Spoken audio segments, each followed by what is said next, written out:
The mysterious death of Disha Salian and Sushant Singh Rajput has not yet been resolved, and both deaths seems to be interlinked. Now, various political leaders are alleging that the Mumbai police has not done the investigations properly. I am joined by former Chief Minister of Maharashtra, Devendra Fadnavis ji. कल एक बयान आया नीतीश राणे जो आप ही की party के हैं, उन्होंने कहा कि दिशा सालियान का डेथ और सुशांत सिंह राजपूत का डेथ जो इंटरलिंक है और इसमें मुंबई पुलिस ठीक से जांच नहीं की। उनको पता है कि जो उनके बॉयफ्रेंड हैं राहुल रॉय, वो उनको सब बात बताए थे। तो क्या आपको लगता है कि मुंबई पुलिस कुछ छिपा रही है किसी बड़े नेता को प्रोटेक्ट करने के लिए? देखिए, ऐसा है कि अगर ये जांच मुंबई पुलिस ने ठीक से की होती तो सुप्रीम कोर्ट कभी भी ये जांच सीबीआई को नहीं सौंपता, क्योंकि मुंबई की घटना थी, वहाँ की पुलिस ने इंक्वेस्ट किया था, किंतु इतने दिनों तक इंक्वेस्ट के ऊपर जिस प्रकार की जांच चलती रही, जांच की जो दिशा थी वो भी सही नहीं थी, और इसी के चलते सुप्रीम कोर्ट ने उसको सीबीआई को सौंपा है। अब ये कई बातों की अटकलें लग रही है कि क्या दिशा सालियान का केस और सुशांत सिंह राजपूत का केस ये कोई इंटरलिंक्ड है या नहीं है, इस पर मैं कोई आधिकारिक टिप्पणी नहीं कर सकता।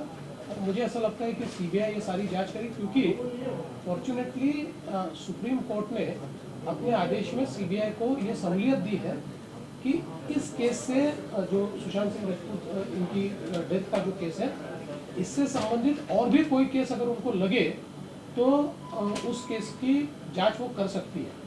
तो मुझे ऐसा लगता है कि निश्चित रूप से अगर सीबीआई को ऐसा लगता है कि इनमें कहीं ना कहीं कोई गठजोड़ है या ऐसी कोई चीज़ें छिपाई जा रही है, तो सीबीआई उसका इन्वेस्टिगेशन जरूर करेगा। आप तो महाराष्ट्र के बड़े नेता हैं, आपके भी बहुत सारे लोग होंगे जो आपको खबर दे रहे होंगे इस मौत से जुड़े मामले को। आपको क्या लगता है that the Mumbai police tried to botch up the case and tried to cover up, और दिशा सालियान के डेथ प्रोब को फांसी पे डाल दिया?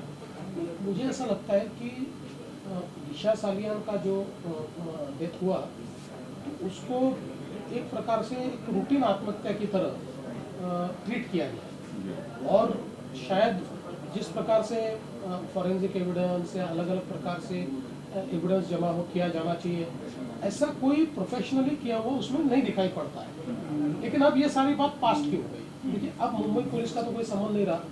अब मुंबई पुलिस ने जो करना था वो कर दिया सही समय पर। या तो मुंबई पुलिस ये सारी चीज़ें करती, या जल्दी अगर सीबीआई के पास आ जाता तो सीबीआई को भी सहूलियत होती, क्योंकि एक 40-50 दिनों के बाद सारा जो एविडेंस होता है वो भी थोड़ा कहीं ना कहीं माइल्ड होते जाता है, क्योंकि सारी चीज़ें तो वहाँ हाजिर नहीं होती। बावजूद उसके मुझे लगता है कि सीबीआई बहुत प्रोफेशनल एजेंसी है। तो किसी बड़े नेता को प्रोटेक्ट किया जा रहा है, उनके बेटे को, आपको क्या लगता है? देखिए, मैं इसके ऊपर बिल्कुल टिप्पणी नहीं करूँगा। मैं प्रदेश का मुख्यमंत्री रहा हूँ। मैं कोई भी बात कहूँ तो गंभीरता के साथ मैंने कहनी चाहिए। जब तक कोई एविडेंस हो मेरे सामने तभी मैंने कोई। ड्रग कार्टेल कितना बड़ा मुद्दा है वहाँ पे जो बॉलीवुड एक्टर्स में आया है? देखिए, ये बहुत गंभीरता से ये बात को लेना पड़ेगा, क्योंकि जैसे ये सारी चीज़ बाहर आ रही है, मुझे लगता है कि ड्रग का एक बहुत बड़ा मसला बॉलीवुड में अभी दिखाई पड़ता है और उसको तोड़ना ही पड़ेगा। ये क्या इंटरनेशनल लिंक भी है, दुबई और आईएसआई का लिंक भी हो सकता है? देखिए, अब तो चूंकि परतें खुल रही है तो कई अलग अलग चीज़ें बाहर आ रही है। अभी आएंगे और भी बाकी चीज़ें आएंगी तो पता चले। और कंगना रनौत को भी बहुत ह्यूमिलिएट किया वहाँ की सरकार ने। आपको क्या लगता है, कंगना के साथ बदतमीजी हुई, जैसे कि हरामखोर बोला गया, कंगना ने भी जवाबी हमला किया? तो देखिए, मुझे ऐसा लगता है कि कंगना का पूरा इशू जो है उसको बहुत गलत ढंग से सरकार ने हैंडल किया, और इसमें सरकार की किरकिरी हुई, शिवसेना पार्टी की किरकिरी हुई, क्योंकि एक महिला जिस प्रकार से उसको ट्रीटमेंट दिया गया और उसको ट्रीटमेंट देने के बाद जिस प्रकार से वो आई भी और सारी चीज़ें भी वहाँ हुई, तो मुझे लगता है एकदम गलत हैंडलिंग है।